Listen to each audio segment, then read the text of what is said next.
প্রাথমিক সহকারী শিক্ষক নিয়োগ পরীক্ষা সহ অসংখ্য জব পরীক্ষায় এসেছিল এই অঙ্কটি। আজকের ভিডিওতে আমরা এই অঙ্কটার এমন একটা কৌশল শিখব যাতে এই অঙ্কটি সংখ্যা ঘুরিয়ে বা যেভাবে আসুক আমরা অতি অল্প সময়ের ভিতরে অর্থাৎ 5 থেকে 10 সেকেন্ডের ভিতরে যেন এর উত্তরটা বের করতে পারি। তো সবার আগে আমরা এই অঙ্কটার যে ভাষাটা আছে এই ভাষাটা বোঝার চেষ্টা করব। এখানে বলা হয়েছে যে আলমের বয়স কমলের বয়সের 80%। এই কথার মানে কি, আর এখান থেকে কার বয়স কত সেটা আমরা কে বুঝবো? আলমের বয়সটা বের করতে হবে কমলের বয়সের 80%, অর্থাৎ কমলের বয়সের 80% মানে কমলের বয়স 100 হলে আলমের বয়স হবে 80। কমলের বয়সের 80% মানে কমলের বয়স বেশি আর আলমের বয়স ছোট বা কম। তাহলে আমরা এই লাইনটা লিখতে পারি, কিন্তু আলমের বয়স 80 বছর হলে কমলের বয়স 100%। এইখানে যে কথাটা দেওয়া আছে অর্থাৎ আলমের বয়স কমলের বয়সে 80%, এই কথার মানে হলো আলমের বয়স 80% হলে কমলের বয়স 100।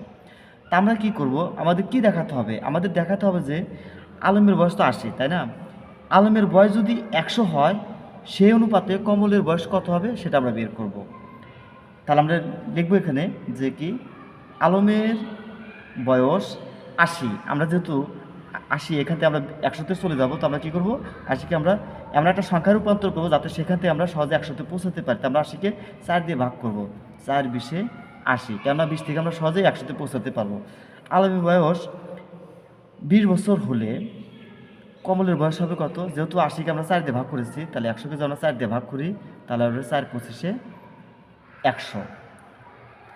এখন আলমের বয়স 20, এখন এই 20-কে যদি আমরা 100 বানাতে চাই 5 20-এ 100, এই সংখ্যাটাকে আমরা 5 দিয়ে গুণ করবো। একইভাবে এই সংখ্যাটাকে আমরা 100 এই সংখ্যাকে আমরা 5 দিয়ে গুণ করবো, তাহলে 5 25-এ 125। তার মানে আলমের বয়স 100 বছর যখন হবে তখন কমলের বয়স হবে 125। তার মানে এটা সঠিক উত্তর হবে 125%।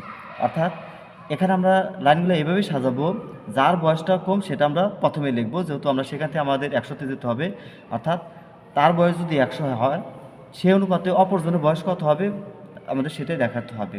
এখন পরীক্ষা হলে আমরা এটা কীভাবে করবো অতি শর্টকাটে? আমরা পরীক্ষা হলে এভাবে লিখবো যে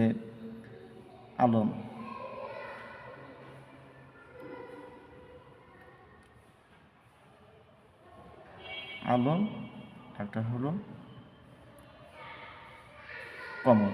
যেহেতু আমাদের প্রথম লাইন থেকে এটা বের হয়ে গেছে যে আলমের বয়স কমলের বয়সের 80%, অর্থাৎ কমলের বয়স 100, আলমের বয়স 80। তা আমাদের এটা বের করতে হবে যে আলমের বয়স যখন 100 হবে তখন কমলের বয়স কত হবে সেটা। তাহলে আমরা কী করবো, 80-কে আমরা